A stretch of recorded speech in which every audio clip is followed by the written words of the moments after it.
बुढा कान्छो भयो नि बुढी कान्छी भयो नि त्यो त्यसमा म्याटर गर्दैन के म्याचुरिटीमा डिपेन्ड गर्छ यो कतिको मेचर छ मेचरमा डिपेन्ड पर्ने हो कि अब यार केटी 30 वर्षको छ केटा 25 वर्षको छ केटा मेचर छ केटी 30 छ भनेर यो त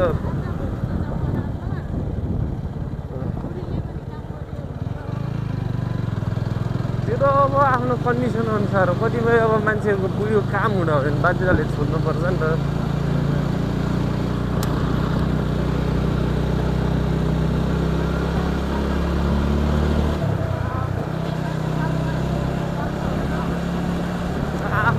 सोचमा फरक पर्ने हो फेरि बाहिर काम गरेर पैसा ल्याएर यसरी त्यो पैसा अच्छा मान्छ नि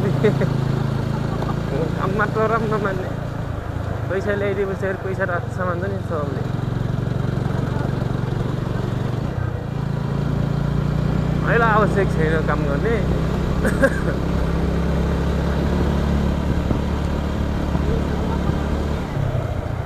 म कति पुरा 91-98 को सुरुमा हिँड्दैछु पुरा अन्त 85-86 सुरुमा हिँड्दा 40 मा झऱ्यो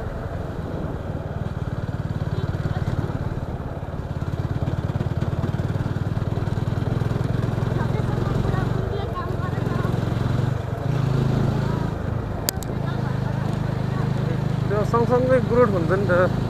सेटल भन्ने कुरा लाइफमा कहिले भइन्न के मान्छे सेटल भएर पुग्ने भएर सेटल भएर किन काम गर्नु पर्थ्यो किन कमाउनु पर्थ्यो होला सेटल भन्ने मान्छे कहिले हुन्न जिन्दगीमा लास्टमा मेरो यो पनि छ यो छ ठिक छ भन्ने आफ्नो आवश्यकताहरू उसँग छ भनेकोलाई जस्तै मलाई घरको आवश्यकता छ मसँग घर भयो भन्नेमा सेटलमेन्ट त हुन्न नि त म त होइन त्यसलाई सेटलमेन्ट भनिँदैन के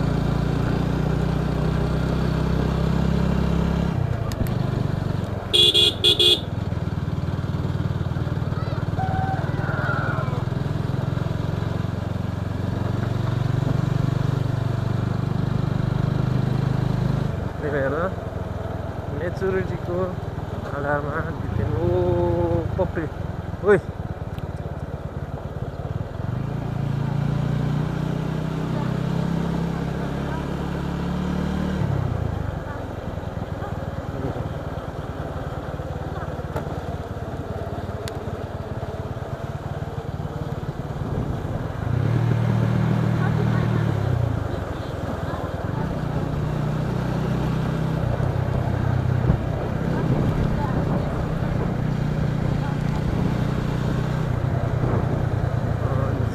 कमाए पनि कमाउने हो भाइ नि यहाँ त के हुन्छ विदेश ताप कुइलो ताप विदेश ताप स्वास्नी ताप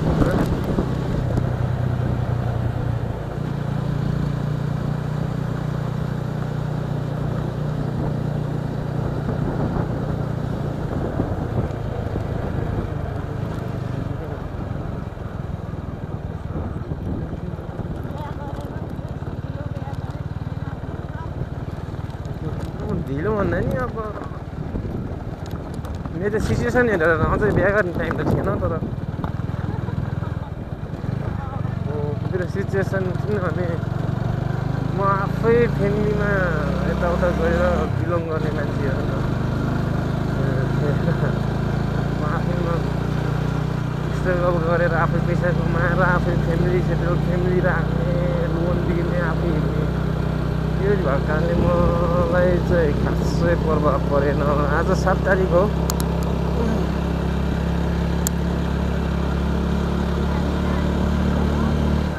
श्रीचौरको काठडाँडामा आइपुग्ला छन्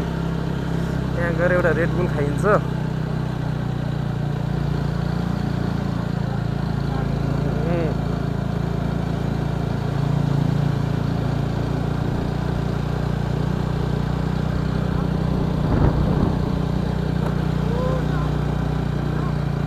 त्यही हो क्या त्यही हो भने